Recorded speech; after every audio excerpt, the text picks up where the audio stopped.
We're holding Bez Hashem siman mem Zion in haGuela. And he starts like this. He's talking about the Zionists who want to convince everybody that the Torah is behind this war, the religious Zionists. So they want to load all their sheker into the Torah and make it look like the Torah is saying it. And they bring a source from a Torah source. From the words of the Poskim we speak about the obligation to save lives. Okay, so this, what he's referring to is the sugya in Erevin Memhei and also brought in Shulchan Aruch. I think I have it here, just a second.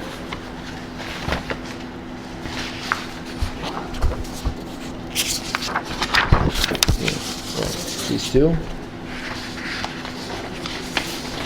Take a look. Erevin Daf Memhei Amud Aleph.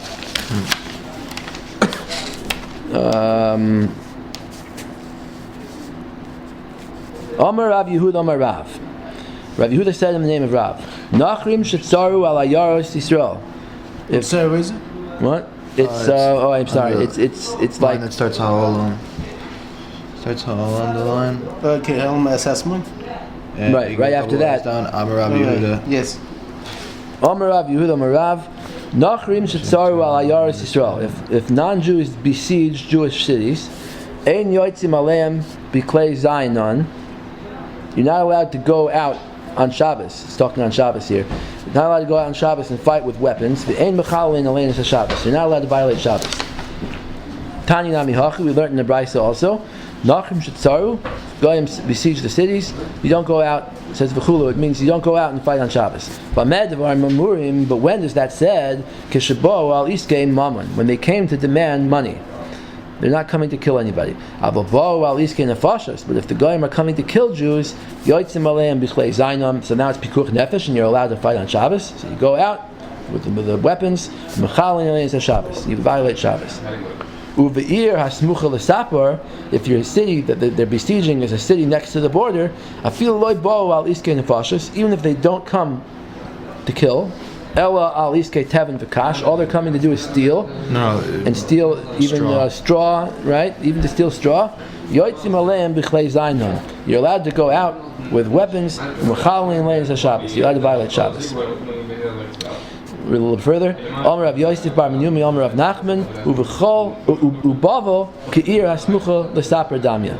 That Bavel, the Jewish community of Bavel, they all live together in one area. That's like a city on the border. So if they attack Bavel, they attack the Babylonian community, Jews will go out and fight a war on Shabbos. The Targuma Naharda, and we explained that he meant not the whole Bavel, he only meant the city of Naharda, which is by the border. Targuma means to like Targum? Yeah, but in the Gemara it means like they explained it. They explained this statement of the of Nachman that it refers to Naharda.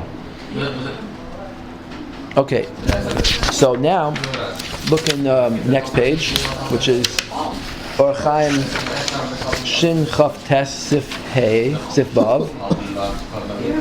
Kusim Shetzaru Al Ayaris Yisrael. It's the same thing as the Gemara. Kusim, it just uses Kusim as a replacement for Goyim. It means Goyim. Goyim who besiege Jewish cities, in Baal Iskei Mammon, if they come for money, Ein Mechal Im Leis Shabbos. Baal Iskei Nefashos, they come to kill. Afilu Stam, even if they come for no particular reason, we don't know why they're coming, then they might come to kill. So Yotzim Aleim B'Klei Zayin, Mechal Leis Shabbos. Uve'ir Asmucha L'Saper, if it's a city by the border, Afilu Loi Bo Elo Al Iskei Teven V'Kash, even if they're only coming for to steal straw, Mechal Leis Shabbos. You're allowed to violate Shabbos to go out. And there's a Ramah here, Haga, a comment of the Ramah. Even if they didn't come yet, but they're about to come, you're allowed to launch a preemptive attack. Oh, so the Zionists look, see, here's our source, right? We're allowed to make a preemptive attack to stop the Goyim from coming to steal straw. What's happening? The Egyptians are coming to what? What are they coming to steal? The water, rite of passage of the water, whatever. So this is what they saw. They see this Shulchan Aruch, and they say, look, we have a heter, we have a source to start a war. All right, so now let's see what the Rebbe responds to that. I don't even want to go into their words and debate with them. And to go slug them up. Ki ein lahem shachar, because really they have no beginning. Their words. There's nothing true about their words at all. Klal. Umeikar dadina pircha. The whole thing doesn't make sense from the start. Why? He says ve'ayal el adas. Would anybody think the imyesh mitzias ba'olam lahishtadel ba'atzalis Yisrael ve'eza oifen, if there would be some other way to save Jews besides fighting a war? Ve'etza, there's some other idea shehi shaloy al yidei milchama, that's not the option of war. Ulehinatzal mishfichus demei Yisrael, and to save Jewish lives from going into battle. V'shaloy lahachnis es kol Yisrael b'sakon, not put all the Jews in danger, even the civilians. Baruch shelo yala al das shum paisik lahatir es milchama. No paisik would even think of permitting a war. And for sure no one would obligate Jews to go into war. So this whole situation that's described in Shulchan Aruch is only talking about a case where you have no other option.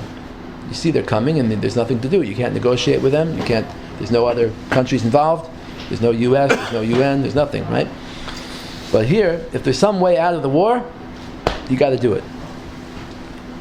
You got to do it.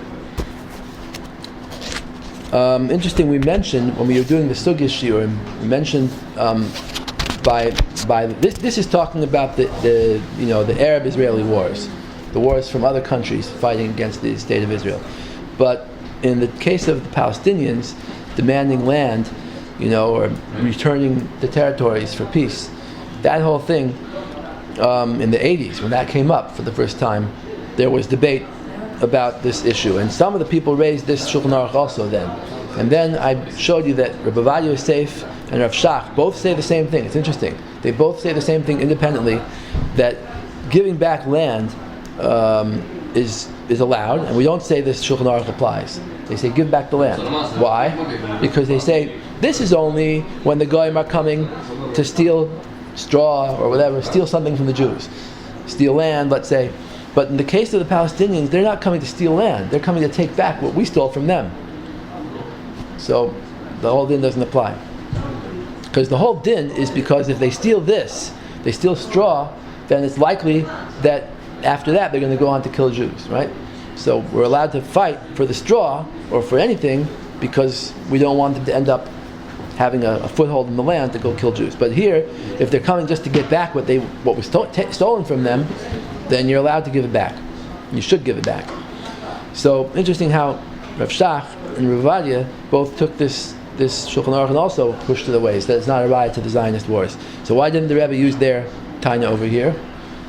Why did he say his own answer, which is that you have other options? So, by stories, the pshat is in this time, 67, they were not coming to steal anything back that the Jews stole from them. Egypt didn't have any land in Palestine, right?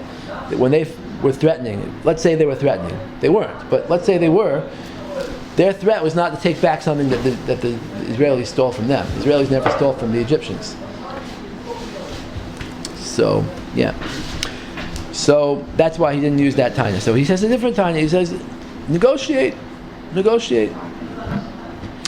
All right, now, the Isa b'Gemara Psachim, Daf Kuf Yud Ches Amud Beis. Gemara says, Bizar Amim Kravos Yachpatzun. He scattered nations because they desired war. So, Mi Garam, the Gemara Darshans, Mi Garam Lahem L'Yisrael She'ispazru Bein Umas Ha'olam, who caused Klal Yisrael to be spread among the nations, to be going to Galus, Kravos Shahayu Chafetzim Bohem, because they wanted war. What does this mean? So the Maharsha is going to say it refers to by Churban Bayis Rishon and Bayis Sheni. The Jews didn't agree to be peaceful under the Babylonians or the Romans. They insisted on fighting, and because they wanted fighting, that's why they ended up going into exile. Kasav Maharsha Zal b'Ferushay the Ilu Hishlimu Yisrael im Nebuchadnezzar b'Bayis Rishon. If they would have made peace with Nebuchadnezzar, they would have said, "Okay, we'll live under you. We'll be your servants."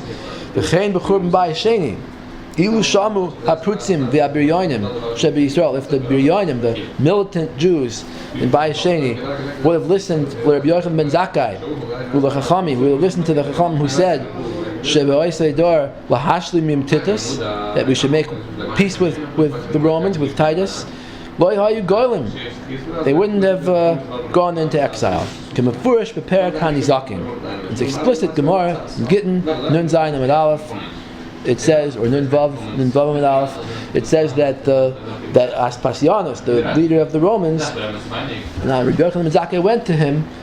He said that he said, "Why didn't you come to me earlier?" He said, "The Biryonim didn't let me," and he gave a mashal of a chavis, a barrel full of honey, and there's a snake on it, and you want to get the honey out of the barrel, but you can't break it without killing the snake, I think, right? Or you want to kill the snake, the other way around. You want to kill the snake, and there's no way to kill the snake without breaking the barrel. So here all the Biryonim were like a snake. They were like the enemies of Rome, and Rome had no choice but to destroy Yerushalayim in order to get rid of the enemies. And you mentioned in your book, Victor Miller has the keg and the serpent. Right, exactly. Exactly wasn't right for keeping silent, because he said now there's a snake around the whole land, worse than the snake. Right. So that's the point, that the Churban Bayis Sheni, they didn't have to go to Galus. They could have accepted the Romans, and the Romans wouldn't have destroyed the Beis Mikdash. And he says, "Mevur Yoser b'Sefer Yosifun," and this is explained more in the book of Yosifun. The book of Yosifun, right? Well, Josephus was a person who fought in the war at the time of the Churban, and he wrote a book about it afterwards. And he wrote his book, War of the Jews. War of the Jews. So he wrote the book in Greek. That's right. Right, and then the book was translated into Latin, and then a Jew came, like 800 years later, or something, I don't know exactly when, but a long time afterwards, and translated the Latin into Hebrew, and called it Yosifun.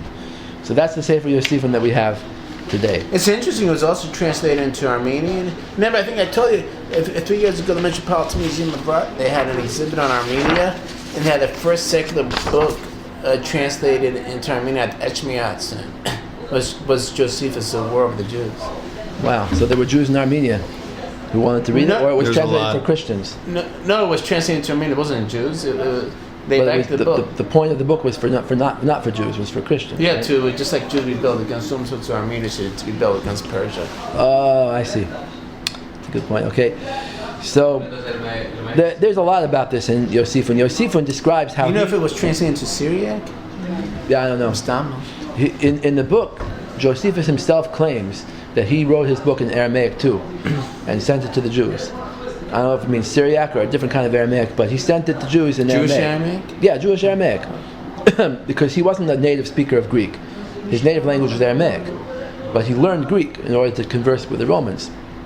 Anyway, so he describes how he stood outside the wall of Yerushalayim and he announced to everybody that they should make peace with the Romans. Because he was already defected to the Roman side. He gave in, he surrendered to them.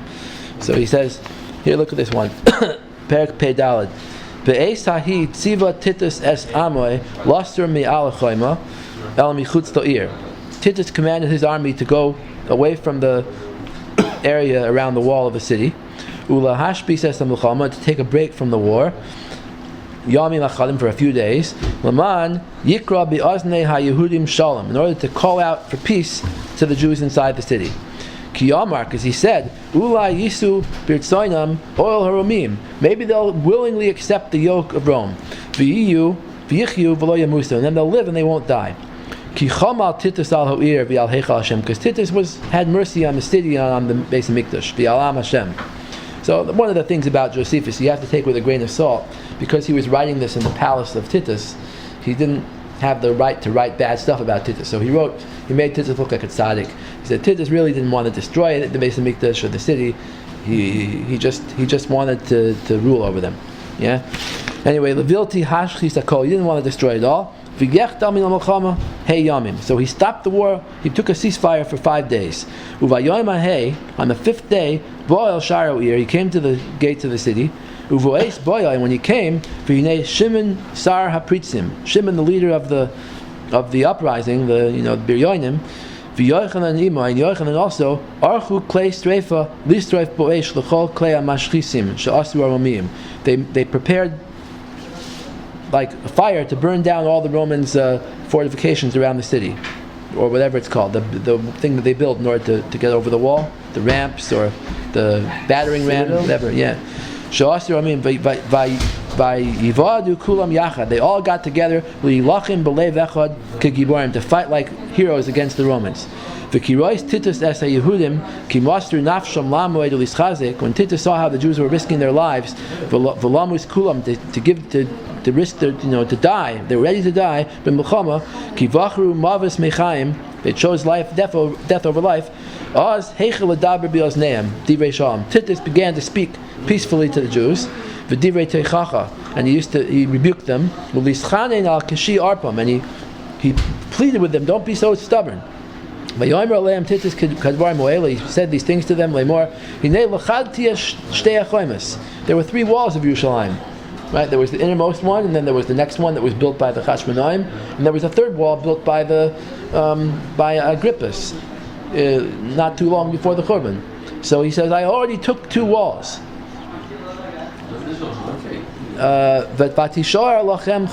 You only have 1 wall left. Levad. Umatasu aniyim b'hakshoischem. Why, you poor people, why are you being so stubborn? Es arpechem. I'm going to conquer the 3rd wall too. I'll destroy the whole city. And you're going to die. I'm going to destroy the temple of Hashem your God. Don't you have mercy on your own lives and your own wives' lives? Your sons and daughters. But he says the Jews didn't listen to the voice of Titus. Ki hikshu es arpam, because they were very stubborn. Vayishlach Titus es Yosef aleim. So Titus sent Yosef, which means Josephus, to speak to them. V'daber b'ozneim divrei shalom v'divrei teichacha v'divrei chemla, to speak rebuke and mercy. Uliyatzam eitzos tovos, to give them a good counsel. Laman yimaltu, so they should save their lives. Vayidaber b'lahem b'lashon ivris. So Josephus spoke to them and says lashon ivris, Hebrew. I don't know if it means Hebrew because they didn't speak Hebrew in those days. It means Aramaic, I think. So he spoke to them in Aramaic. Laman ya'aminu, so they should believe. V'yivtechu, and they should rely on him. Vayelech Yosef aleim vayamoid noichach shara choyma. Yosef stood in front of the gate of the wall. Ki yarei likroy v'lachoyma. He was afraid to go too close to the wall. Ki yada Yosef, because Yosef knew asher hu nisav be'enei oam, that the people hated him. Al asher nasa ol aramim vayechi, because he went and surrendered to the Romans. Josephus knew that, yeah. So he knew. So was he good? He knew. Well, he didn't want to fight the war, and Chazal were against the war too. So he was good. Yes, he was good. Yeah. I don't know if what he did before that was good. But you saw that he fought for the first half of the war with the Biryonim. He was on their side originally, and he killed Jews. And in his surrender, he played a trick. The famous story of the trick that he played. Yeah. The Romans surrounded their cave where they were hiding out. So Josephus, they all wanted to commit suicide, and he didn't want to.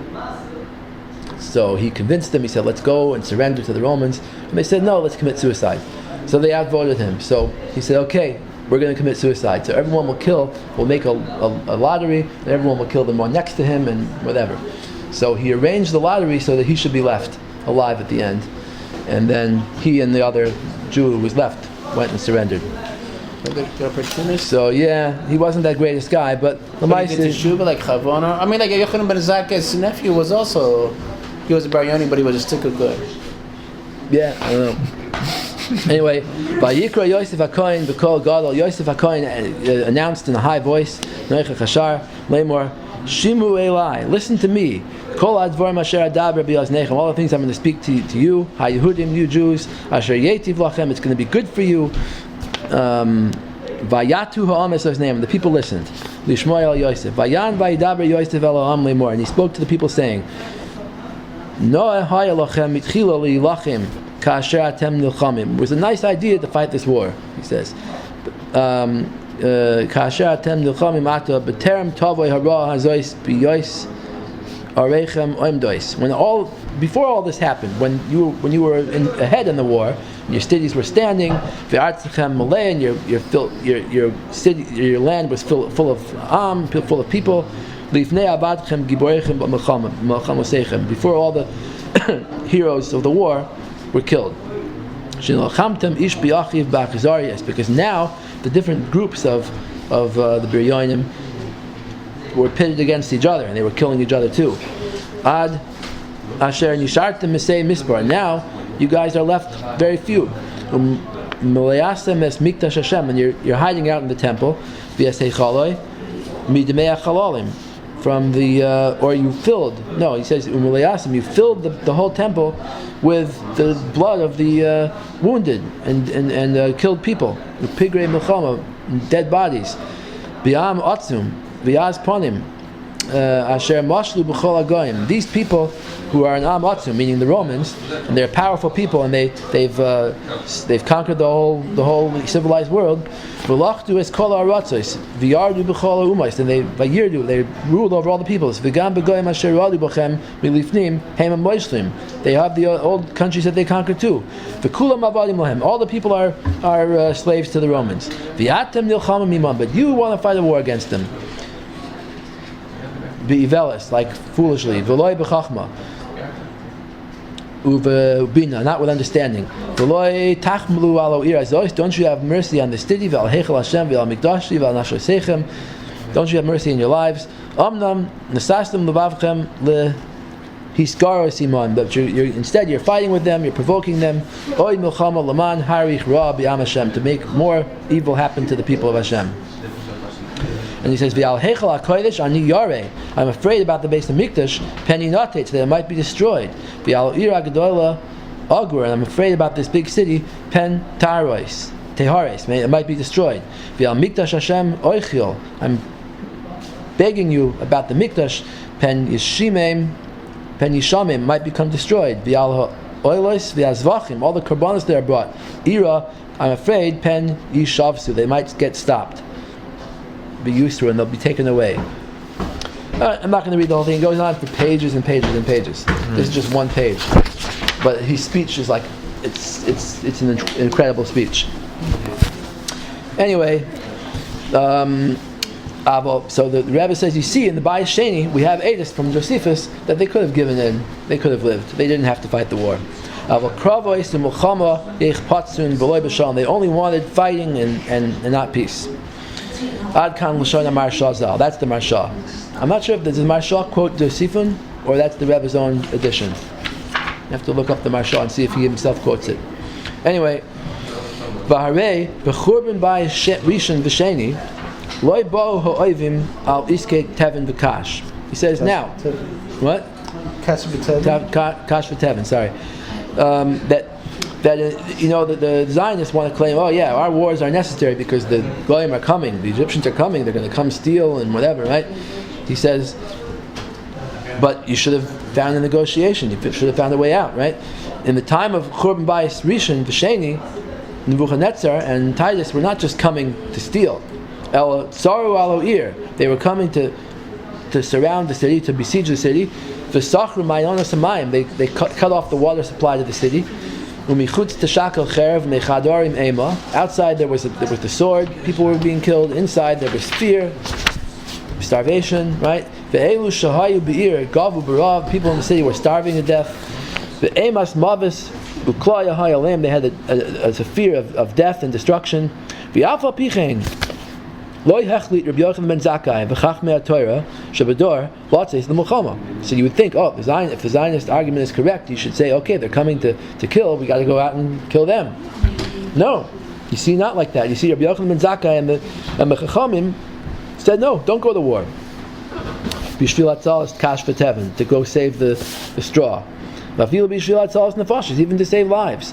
Rabbi Yochanan ben Zakkai, V'danu b'das Torah mitis, they paskin with their true das Torah, shaloi la'aruch milchama itam, not to fight a war against them. She'ein bozeh hatzal kol, because they said there's no saving lives that's going to happen through this war. V'loi dai shaloi yatzilu, it's not only not going to save lives, elo oid yachnisu es kol Yisrael es sakanas mavis v'galus, it's going to cause death and danger and exile for all the Jews. But the Biryonim, the zealots who fought the war, didn't listen to the Chachamim. And now think about this 67 more in comparison to that. Elu haroitzim lahamis. These people who wanna load up, they wanna like push in, force in. B'divrei hapoiskim v'das Torah seinu akdosha. They want to push in and say, oh yeah, the poiskim and the Torah all hold she'achiv lo tzeish l'milchama, that they have to go out and fight this 6-day war. B'chol oifen, no matter what, ulahafkir nafshos Yisrael, and to risk Jewish lives. V'loy lavater al kama and yonim, and not to give in on certain rights that the Egyptians wanted to take away from them. Water, rights to the water, and to try to find other ways to solve the problem, like the U.S. was willing, the other nations were willing to try to negotiate over the water. In order to save Jewish lives, to prevent war. He says, if you say what the Zionists say, that it was right to fight the war, and it was not right to negotiate, then nimtza v'daitam and ichzava comes out according to their wrong opinion. Shechas v'shalom Rabbi Yochanan ben Zakkai asta shaloi kadin. That Rabbi Yochanan ben Zakkai was the one who was wrong. V'abriyonim heima shekivnu l'das Torah amiti. It's only the Biryonim, the zealots, in the second temple. They were the ones who had the das Torah. V'al kalponim, and that's, by the way, the Zionists hold of that. They hold that the zealots were right. They named themselves after the zealots. You know? Yeah, there's organs called Bris Bar Yonim. Right. It's like the Irgun, the Pika. Right. And Jabotinsky could call them my boys. The Brits Bar Yonim. They supported Hitler. And even Ben Gurion named himself that because of, I think that he named himself after Yosef Ben Gurion. This one, it's interesting because Yosef Ben Gurion was the one. Yosifun, by the way, Yosef's father was named Matisyahu in the original Sefer. In the Hebrew Sefer, it changes it, that his father was named Gurion. So Jews in all the generations called him Yosef Ben Gurion. And I think that Ben Gurion named himself after this name. I don't know. Anyway, point is, but it's ironic because this Yosef Ben Gurion was giving in to the war. He wasn't fighting. Anyway, so Al Kapanim Zeb Baruch Ki Al Pi HaTorah I Efshar Shetimaster LaPoishim V'Koifrim. According to Torah, it can't be given. Even if you're not going to agree with me about. Yeah, but he was tzaddik. He wasn't a general in the war. Anyway, so it's clear, even if you don't agree about this point about negotiating versus fighting, but it's clear that al pi das Torah, you can't give the decision into the hands of these sinners and the heretics, muvkarim, and people who are irresponsible. To decide on a matter that involves lives, and danger to the Jewish people. Fighting such a war or letting the Zionists decide on the war is not saving lives, it's murder. And someone who supports them, he's handing Jewish people into the hands of people who are heretics and irresponsible people. So therefore, nobody should say such a thing. It should be forgotten. Nobody should think that any poskim ever said this. Nobody would think of this.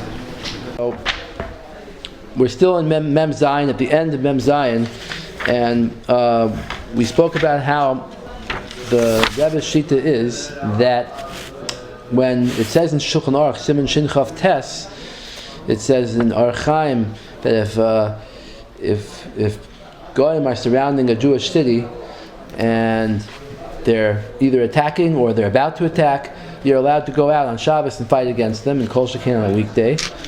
And the Zionists use this, of course, as a source, proof text, to show that they should go to war in 67, because they held that the Arabs were about to attack them, which the Rebbe held is not true. But even if they were, he says that you're supposed to negotiate if that's possible. And that's what he says at the beginning of the siman. The haGuela al adas. Is it even thinkable? If there's a way to work to save Jewish lives, in any way, any kind of idea, which is not war, and to save Jews from being killed, because any war, even if they succeed in the war, Jews are still going to be killed. No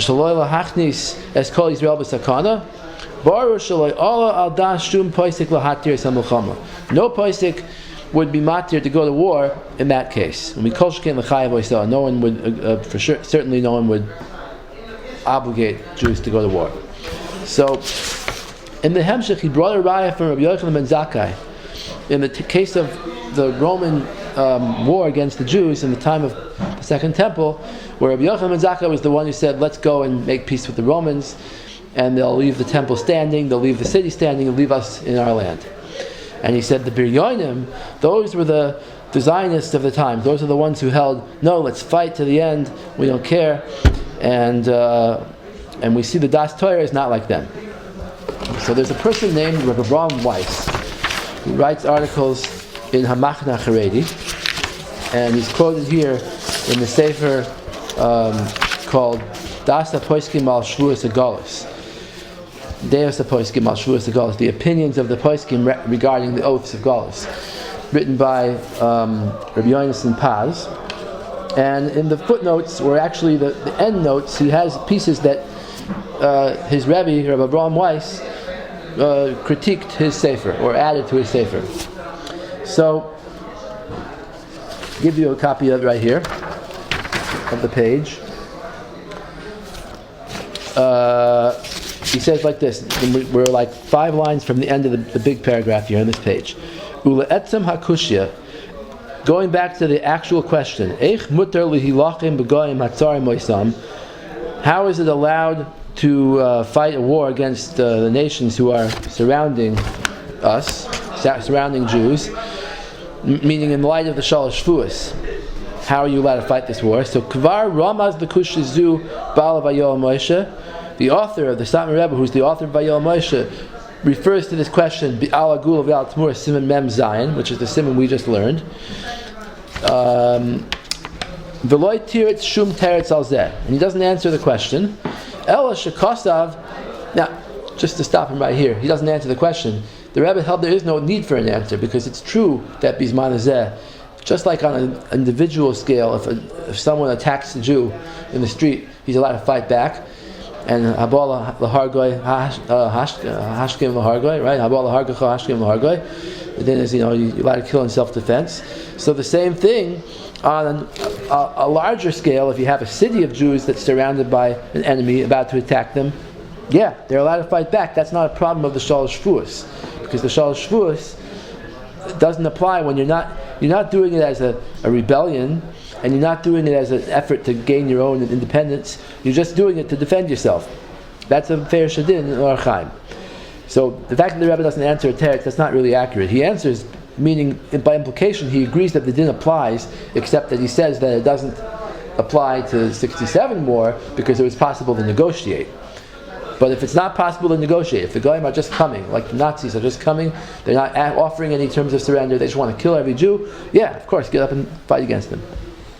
Okay, Ella, let's continue now. Shekosav, the Rebbe writes, Shanhagas Rabbi Yochanan ben Zakkai b'mei churban loy haisakach. He argues that the behavior of Rabbi Yochanan ben Zakkai during the destruction of the temple was not that way. He didn't go out to fight. Ella hadif li'ikana l'goyim, but rather he preferred to surrender. V'zeh loy mataretz masha b'shulchan aruch poistik la'alacha shekein muter li'lachim. So he says, I have a problem with the Rebbe. The Rebbe says that it's better to surrender, so why does the Shulchan Aruch say it's better to fight? Just a second.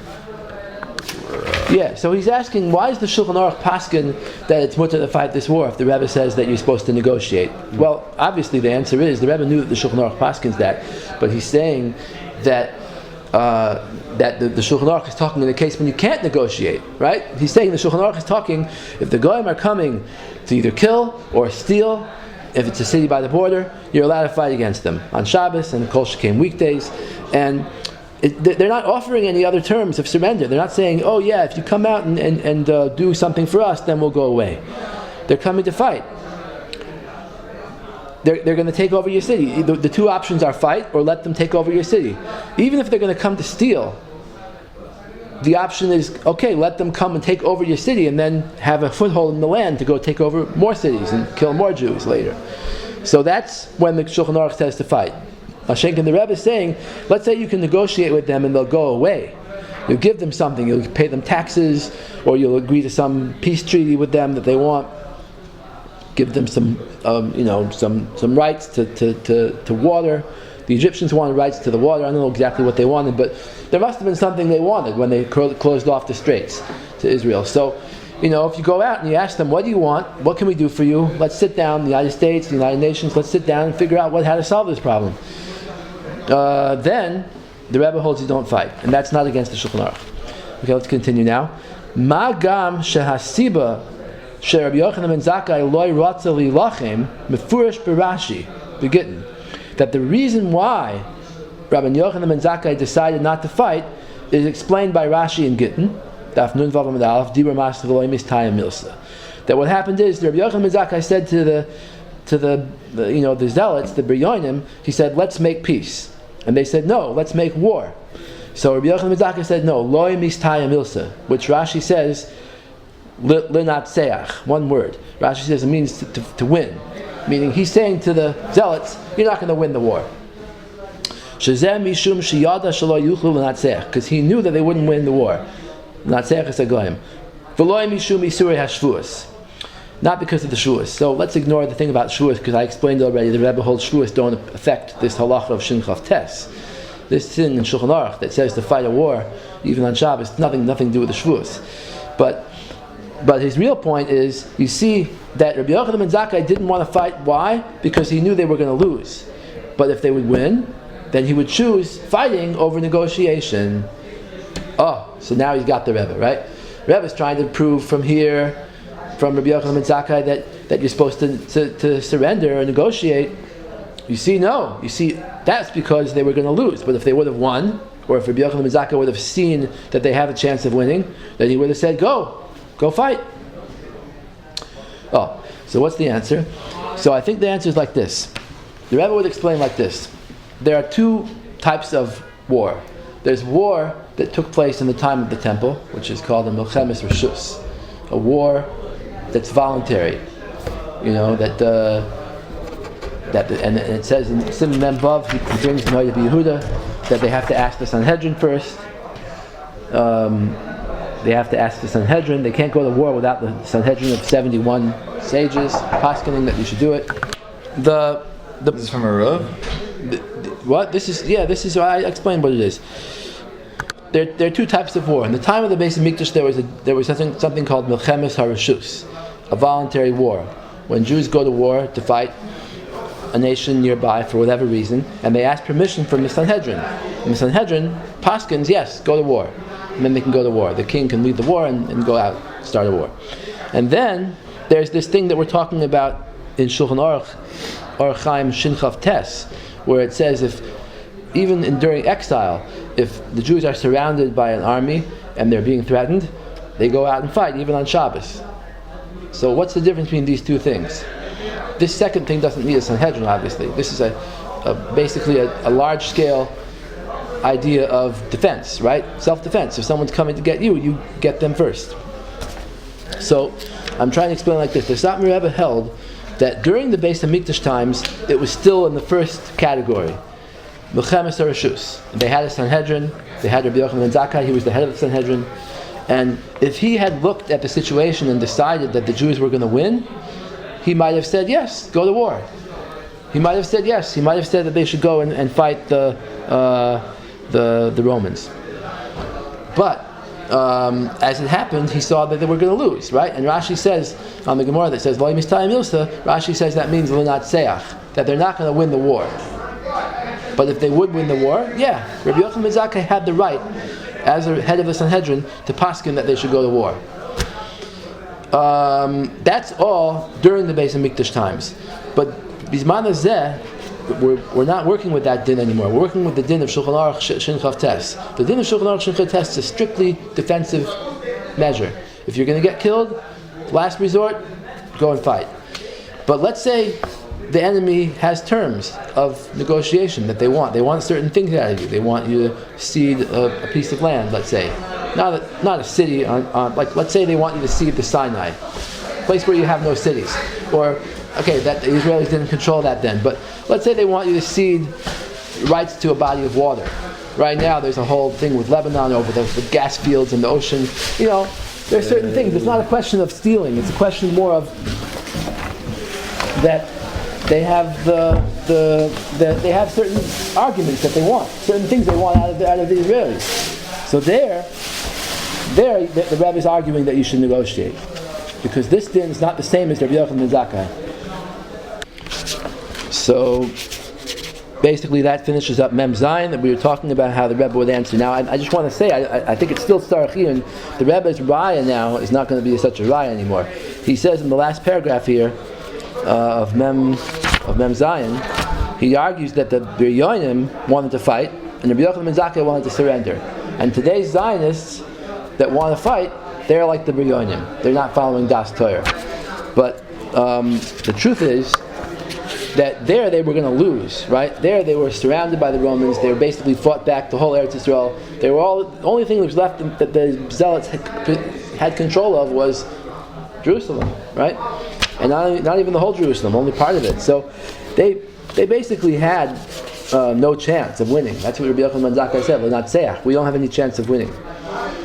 So you can't bring a raya from there that the Zionists today are like the Biryonim, because the Zionists today will say, you know what, the Biryonim were wrong for fighting to the death. We don't hold the fighting to the death. Like it's the normal Zionists. Maybe some of the crazy ones do, but the normal ones will say, we don't want to fight to the death. How about Samson? We're going to win. Samson. Yeah, okay, I know. There are some people that are like that. It's true. I know, that's the official Golden position. Golden Mayer once said, we'll fight to the last man. Huh? You know, there's a quote. The Samson option. Yeah, right. They're going to blow them nuclear. Yeah, I know. So they're crazy ones who say that, but I'm saying the Rebbe is referring to the same ones who wanted to start the '67 war. They're bad, but they're sane at least. They don't want to start something that they're going to lose, and they knew full well they were going to win, right? So you know what I mean. So those ones, you can't compare them to the Biryonim, because the Biryonim were in a losing battle and they still wanted to go to war. They held it was more noble to die fighting the Romans than to just surrender to the Romans. All right. You're like Joseph